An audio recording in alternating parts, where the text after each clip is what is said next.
황교안 대표님, 새로운 경제정책, 재난기본소득이 정답입니다. 미래통합당 화성시 의원들이 화성시장에게 시민 1인당 100만 원의 기본소득 지급을 요구하였습니다.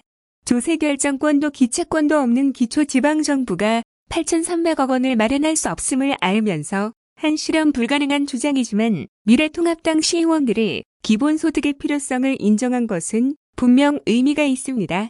황 대표님께서는 경제 살리기 정책으로 대규모 감세를 주장하시고 복지는 취약계층에 집중해 적은 예산으로 최대의 효과를 거두자고 말씀하십니다. 둘 다 맞는 말씀입니다. 그런데 대표님, 과연 코로나19로 인한 경제 위기는 공급 측면의 문제일까요? 수요 측면의 문제일까요? 경제 위기 극복책으로 논의되는 재난기본소득은 경제 시스템이 정상 작동하는 상태에서 취약계층의 인간적 삶을 도모하기 위한 복지 정책이 아니라 죽어가는 경제를 살리고 소비 진작을 통해 경제 순환을 유지하려는 경제 정책입니다. 황 대표님께서도 재난기본소득에 관심이 있다고 알고 있고 귀당 국회의원들도 감세를 방법으로 제시해서 그렇지 국민 1인당 100만 원씩에 해당하는 51조 원 이상의 긴급대책을 시행하자고 합니다. 대규모 감세는 고소득 고자산가들인 고액납세자의 혜택이 집중되어 부익부빈익빈을 초래하는 경제정책이고 선별 지원은 경제 효과보다 약자 보호에 치중하는 복지정책입니다. 만약 복지와 경제에 모두 기여하며 경제 위기를 이겨내는 경제정책이 있다면 국민민복을 추구하는 제1야당 대표로서 이를 배척하지는 않을 것으로 믿습니다. 재난기본소득은 현 경제 위기를 극복하는 가장 좋은 경제정책이고 노벨경제학상 수상자와 세계 최고의 보수 정권 미국 공화당 트럼프 대통령까지 주장하고 시행하는 정책입니다. 복지정책 아닌 경제정책을 시행하면서 그 재원을 만든 납세자들을 차별할 이유가 없고 투자금이 남아도는 새로운 시대에 투자금이 부족하던 지난 시대의 효과 없는 정책을 반복할 이유가 없습니다. 황교안 대표님, 진정 무너지는 경제를 되돌리려는 열망과 의지가 있으십니까? 그렇다면 감세와 복지의 장점을 모두 살린 세계적 화두 재난기본소득을 미래통합당 당론으로 정해야 할 것입니다. 재난적 수준의 경제 위기 극복을 위한 경제정책 기본소득은 대표님이 주창하는 보수의 정책입니다. 미래통합당이 재난기본소득을 주장하고 관철하여 죽어가는 대한민국 경제를 회생시킬 의지를 보여주십시오. 위기 극복에는 내 편이 없습니다. 당리 당략을 떠나 국가 경제와 민생 경제를 위한 대표님과 미래통합당의 용기 있는 결단을 기대합니다. 민중사학자 고이허 선생의 삶을 잊지 않겠습니다. 민중사학자이자 재야사학자의 이허 선생께서 지난 18일 향년 84세로 우리 곁을 떠나셨습니다. 시대의 어른을 떠나보내는 마음에 황망하기만 합니다.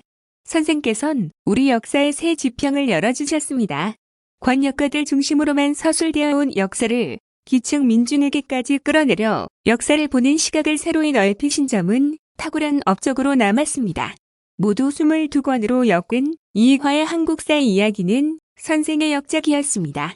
한반도 출현기부터 1945년 해방 때까지 그동안 누구도 관심을 갖지 않았던 노비, 백정, 여성 등 하층 계급의 삶을 역사의 일부로 복원하셨습니다.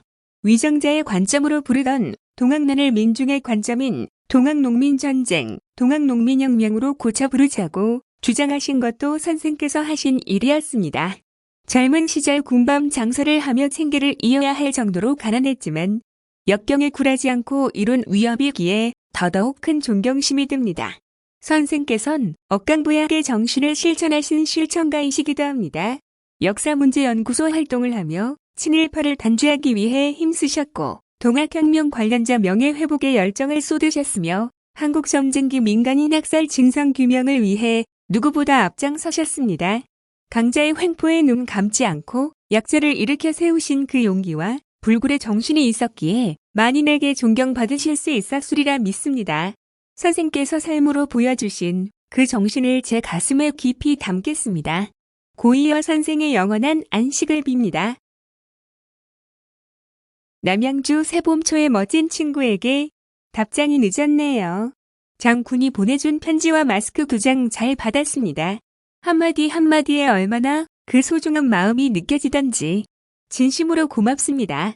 또한 훌륭한 아이를 바르게 키워주고 계신 부모님께도 감사드립니다. 아픈 사람을 위해 마스크 2장을 써달라고 했지요. 고민 끝에 코로나19로 아픈 사람들이 잘 치료받을 수 있도록 써주시는 임승권 의사 선생님께 마스크를 드렸습니다. 임 단장님은 오늘 장군의 마스크 1장을 감사한 마음으로 썼고요. 자신의 마스크 2장을 보태 총 3장을 내어주셨습니다. 홀로 지내는 어르신과 이분들을 돕는 자원봉사자께 드리라고요. 마스크 2장이 3장으로 변한 놀라운 기적이지요. 이 마스크 3장은 곧 뚜까 어르신과 봉사자들에게 전달될 겁니다. 장군의 따뜻한 마음 덕분에 우리 모두가 큰 힘을 얻었습니다. 임 단장님이 장군이 보내준 마스크를 쓰고 기자회견 한 사진을 보냅니다. 고마운 마음 가득 담아서요.